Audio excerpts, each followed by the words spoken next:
Hi, Rebecca. I wanted to take the time to respond to your last comment because there were a lot of things that you brought up in regards to healing, forgiveness, comparison of traumas, your own backstory, um, child abuse, the way that people heal, the word victim, triggered. There were all sorts of things in there that I want to give you some different perspectives over. And I want to address because I recognize that when I make videos, there's lots of other people who are getting things out of those videos because we've built a community here of survivors, particularly survivors of narcissistic abuse and family systems from childhood.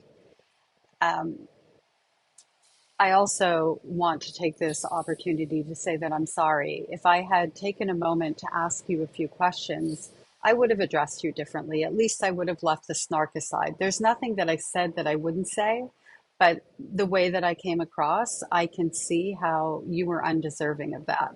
And also, it's not constructive, and I know better. So I'm very sorry that I came across in a way that was snarky, that was uncalled for. Regardless of how you came across to me, and even if I had asked certain questions, there was the beginning line in what you came at me with that was completely inappropriate. And the reason it was inappropriate was because based on the one video where I'm talking about how I've been estranged from my mother for decades and that I estranged from her because of what she was doing to my two small children at the time, that was enough context for you not to come in hot and say every time you hear that a teenager's had a baby, you have doubt if their mother is a narc. The fact of the matter is, if we become active, physically, intimately active as teenagers, especially prematurely, a lot of times that's related to the fact that we aren't getting the love that we need from our homes, from our parents. These are complicated issues. And the percentage of teenagers that end up having babies and all of that that makes babies early on, that come from really solid, loving homes where they develop the ability to create boundaries and have self-esteem and all of that is pretty small in comparison to the children who end up having children because they want a child to love. Sometimes they do it on purpose because they're not receiving the love and care that they deserved in the first place. They don't have guidance. Maybe they can't set boundaries. There are all different things that are going on with regard to teenage pregnancy, and it's not a black and white situation. And it's certainly not a situation of a teenager just being rebellious for the heck of it and deciding to bring a baby in the world. That's just not how it works. And I feel like you really took that role on for yourself based on some of the things that you've shared. And I think that your mother put that role on you. And I'm very sorry for that. I'm very sorry that your teenage life, like mine, was cut short by having a baby at 17. And I'm sorry for also what you went through with your mother, the emotional unavailability and neglect. And by the way, you may not recognize it as such. I don't know if you do or not. That's child abuse. And it doesn't matter if your mother's a narcissist, emotionally immature, hurting, whatever it is. She still did what she did and didn't do what she should have done. And there's just no excuse for that. So anyway, all of that being said, I'm going to, in the description of this video, include all of the comments, everything that's transpired, and the links to where each video is so that anybody who wants to follow along can do so.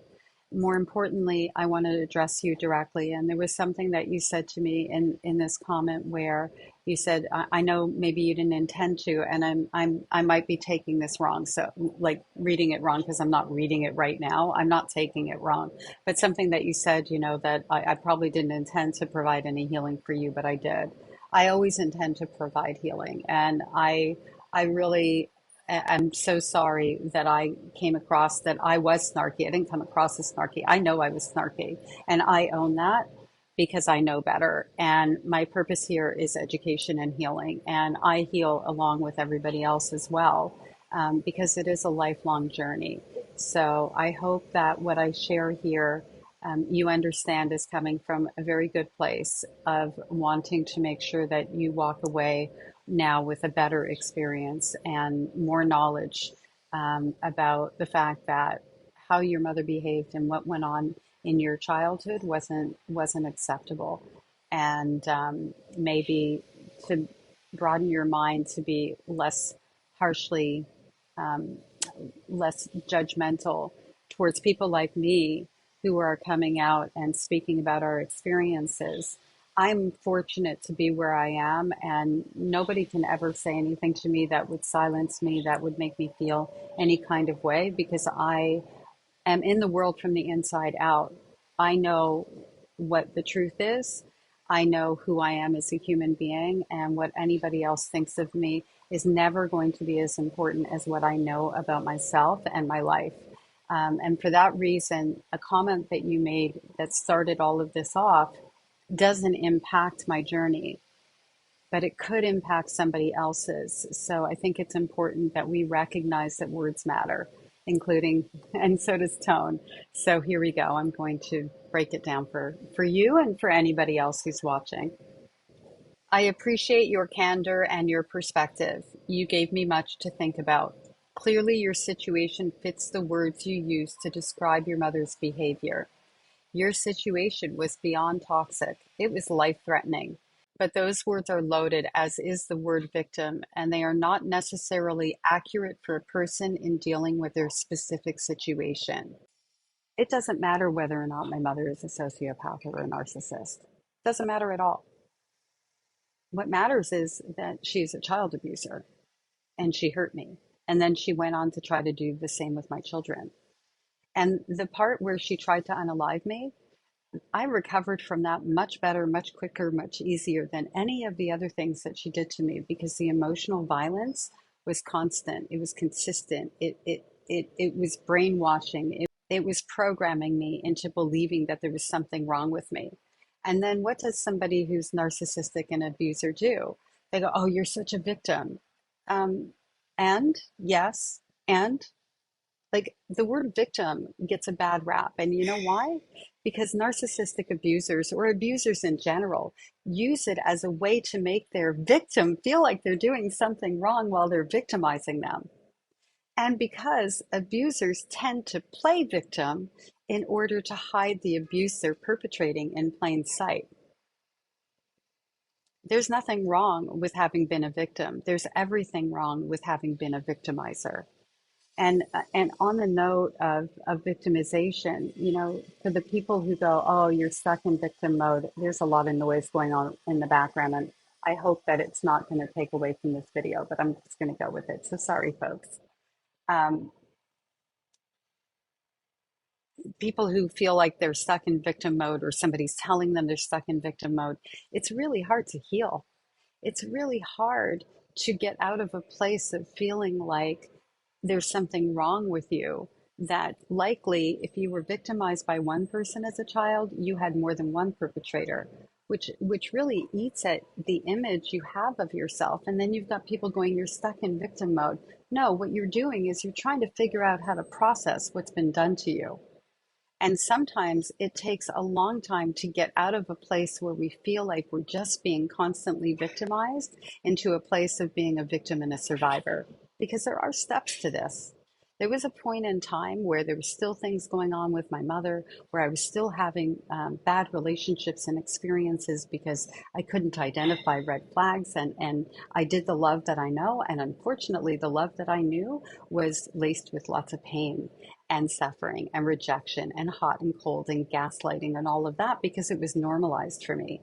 So there was a point in time in the middle there, while I was in the beginning of my therapy, where I was a victim survivor. That's how I identified, because I didn't feel like a survivor. It's also a feeling. And then there was a point where I felt like a survivor. And now I'm a survivor. That's where I'm at. I'm not just, I haven't just survived. My life is what I want it to be. I've taken charge of it and I'm thriving. So I'm a survivor. I wanted to address this just because of, it seems to me, the way that you wrote this about the word victim, that you look down on victims in some way. And I say it seems to me because I don't know. And maybe you're looking down on yourself as being a former victim of your mother. I look at you as at some point in time, you were a child victim of your mother who held back affection and love and, you know, didn't give you that unconditional love in childhood that you should have had. Withholding love and affection, giving silent treatment, that's emotional abuse, that's emotional neglect. You were victimized by your mother. That's my opinion based on what you wrote. Okay, so I'm going to carry on. People who are trying to heal don't get that. They're looking for a magic word all over the internet, narcissist, sociopathy, et cetera, trying to understand the experience they have gone through so that they can heal. For those people, toxic, emotionally immature, those are a better fit because they are not dealing with the horror you experienced. How do we know that they're not dealing with the horror that I experienced? And how do we measure it? How do you measure trauma? How do you measure abuse? How do you measure an experience? If I break two fingers and you break one, we both are experiencing pain from having broken fingers. Trauma and abuse should never be measured. And that's actually something that somebody who is an abuser weaponizes. They'll go, it wasn't that bad. Other people had it worse. They teach us how to minimize our own experience so that we won't hold them responsible to the maximum. That's why they do that. They teach us that it's not that bad, so you have to stay in a relationship with me because somebody else had it worse. They use that as a way to continue to hold on to us and control us and keep us silent. So we shouldn't be measuring or comparing. And yeah, we look for reasons. And, you know, knowing that my mother is a sociopath and a narcissist, it's not a reason. Knowing that somebody is emotionally immature, not a reason. Knowing that they're toxic, not a reason. But we feel like that label is. And you're right. Victims and survivors, people trying to heal, are searching for that magic answer. And using one of those words helps with that. It also helps with the fact that when you recognize somebody is narcissistic, whether or not they have NPD or not, that their behaviors are toxic and that they're not going to own, they're not going to change, they're not going to become a safe person for you. When you have a label to attach to that, as a daughter who was desperate for my mother's love, it allowed me to recognize she's never going to change and it actually wasn't my fault. And even if she wasn't a sociopath and a narcissist, having that label for her might have been helpful. I don't know, because I didn't have that until later on in life. It really doesn't change anything. It just allows me to understand that she's not going to change. So I don't think that if somebody says my parent is a narcissist, it matters. It, I don't think it matters at all. I think what matters is, do they abuse you and do they not own it and do they not stop? That's literally all that matters. And if people are trying to look for patterns of abuse and they identify that their parent or somebody in their lives fits into those patterns, and they are very specific, they are absolutely specific. I mean, all I do all day long in my day job, I say it that way because it doesn't feel like a job. I love what I do.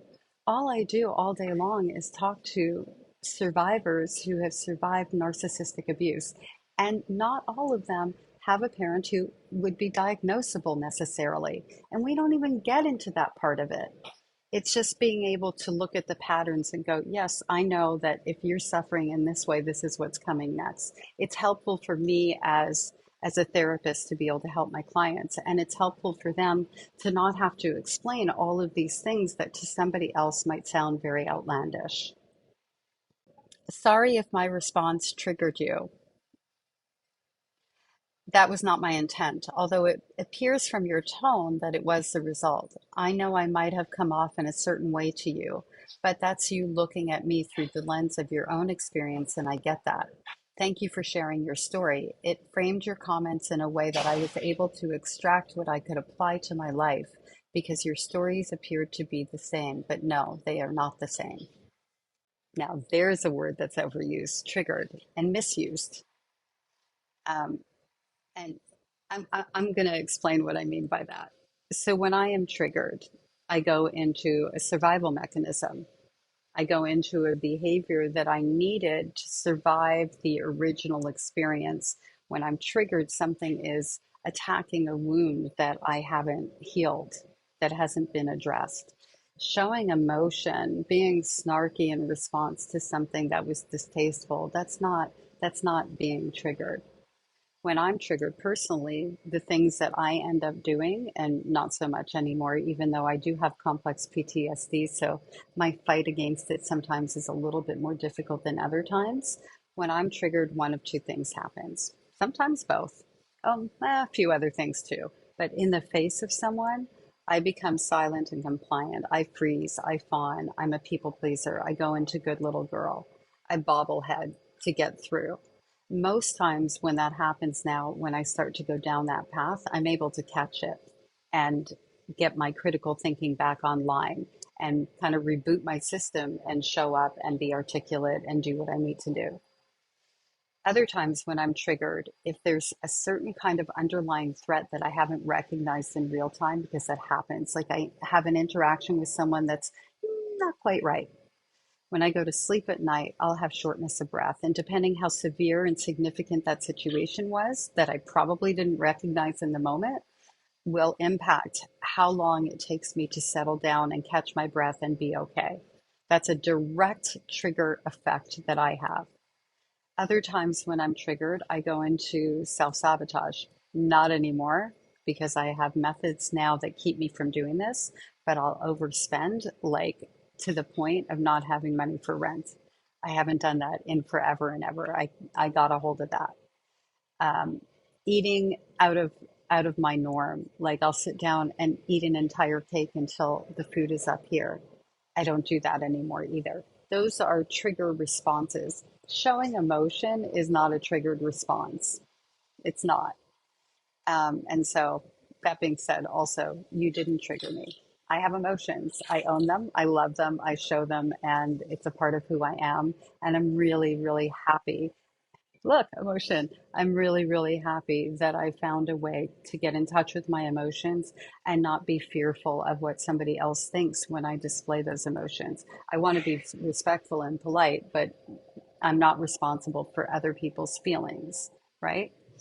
Um, so yeah, triggered is definitely a very overused word in in my opinion. Oh, and on just another note with the whole thing with triggered. So a lot of times people who want to make a person feel like they did something wrong. I'm not saying this is you. I'm just addressing all of this in its totality. They'll say, "Oh, you're just triggered and it's from your past experiences," to somehow negate the behavior that was initiated that created an emotional response. And that's not a thing. If you don't like something, you don't like something. If something makes you feel a certain kind of way, it makes you feel a certain kind of way. It's not always tied back to trauma.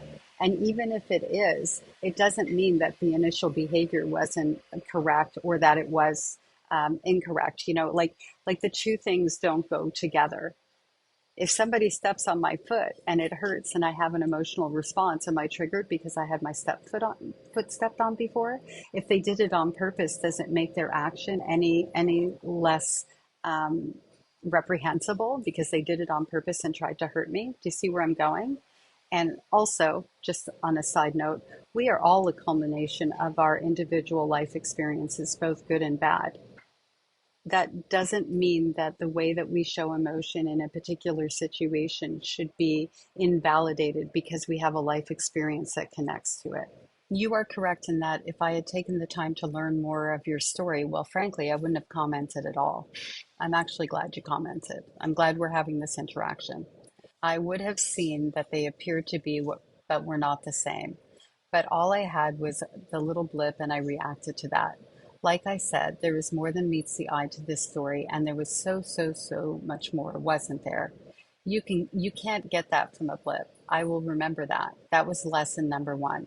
And my reaction actually goes against who I am by nature, for I withhold emotional reaction. So I now know something triggered me, but what that was, I have not a clue until now. I also have a picture of my 17-year-old self holding up my precious baby girl in exactly the same position.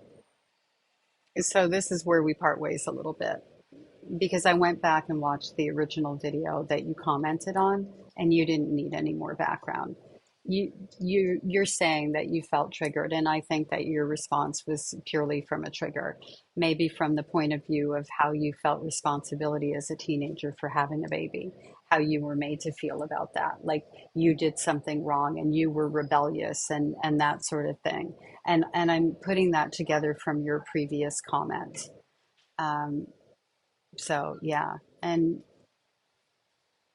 it I think we're more similar in a lot of ways than not. Not always, as I go to read the rest of your commentary, but in terms of having our teenage life cut really short. And we didn't deserve that. Here's what I got from your comments in this section. You are blunt as well, as blunt as my mother was. Both of you speak truth as you see it, and both of you drip with judgment and disapproval, but you go about it differently. You spoke the truth with emotion and tone. My mom spoke the truth with no emotional tone, just facts and sometimes silence. And that was lesson number two. Very powerful for me because now I see why I reacted to her truth differently than I reacted to yours. You showed me the real you, a person who has feelings, and I felt you. I never saw my mother until the end when she got Alzheimer's, and that's when all of her feelings came out. Her entire life was trapped behind whatever wall she created to keep herself safe from her own horrors. But what had I taken her lack of emotion to mean as a child? I took that to mean that she did not love me. I took her silence as rejection. But that wasn't really true, was it? How can I say that? I can say that because my mom always spoke the truth and tried to guide me in the way she knew how. That was her way of showing me love. But I was just a child and I was unable to see that, and I definitely did not feel it either. I think that's heartbreaking. My heart breaks for the little girl that you were. And I do take exception with you in any way categorizing me with your mother because I'm blunt. And the reason I take exception with that is because you wrapped bluntness up in cruelty. And while I was snarky to you because, you basically called me a liar at the beginning of your commentary to me, I find it very difficult when I see a teenager having a baby that, her mother was a narc. So you led with that, and I reacted to that for sure. And I won't take that back. I'm sorry that I didn't ask the right questions so that I could assess where you were coming from. Had I known this part of it, I would have definitely not been snarky. But relating me to somebody who sounds so incredibly cruel, I take deep exception with that because I am anything but cruel. That aside, what's more important is the fact that you were given the silent treatment. You were emotionally neglected and not loved by your mother. And you're giving her what feels like a pass because she was protecting herself from the horrors of her own past. Well, her job was to protect you, and her job was not to pass those horrors onto you, that pain onto you, that feeling of not being loved in childhood. That has such a significant impact on how a child navigates the world, including ending up pregnant as a teenager. And I'm really sorry that that's what you went through because it sounds like when you were a teenager, you were very unsupported and alone, even though your mother was in the picture. It's not acceptable. And with regard to also, her putting a wall up and what she did and how you have explained the abuse in some way to yourself so that you can make peace with it. And you're not doing anything wrong. Like that's working for you. By all means. I just want to point out the fact that if somebody punches you in the face and you know how it hurts, and it's like, like you're bleeding and you have a bloody nose and a whole thing, are you then going to go walk up to somebody else and deliver the same treatment? If your parent does something to you that really, really hurts you, are you going to turn around and do the same thing to your child when you know how devastating that was and how it felt? My mother knew the devastation of abuse. I lived with her parents. I know what she experienced to some degree. And she delivered that onto me because of her own anger and rage and emotional immaturity that goes with being a sociopath and a narcissist. I survived her, and I didn't do that to my children. I made a different choice. There's no excuse or justification for abuse. Ever, ever, ever, ever, ever. There just isn't. For me, regardless of whatever label we use, the path to healing is the same.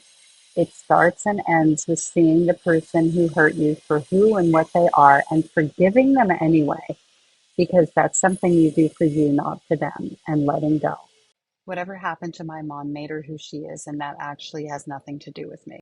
I wholeheartedly agree. Whatever happened to your mother, my mother, anybody else's abuser, whoever that person it is what made them into who they are, and then they made decisions and choices to carry that forward, and that's on them.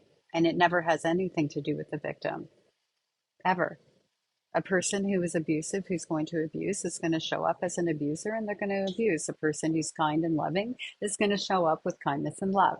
We are who we are. And then we make choices to do better or do worse. My mother did the best she could to violate me at every turn, to try to destroy my children, my relationship with them. Like that was her life goal. Fortunately, she didn't succeed. With regard to there's only one way to heal and forgiveness, that's not true. Categorically not true. You choose forgiveness that works for you. I think that's amazing. I choose not to forgive the unforgivable, and that works for me. And I also think that's amazing. There's so much pressure being put on victims to forgive and telling them that it's for them, survivors to forgive and telling them that it's for them. The pressure needs to go on to the victimizers to be forgivable. There's a lot of people who really struggle with this. They struggle with the word. I was one of those people. I don't struggle with it anymore.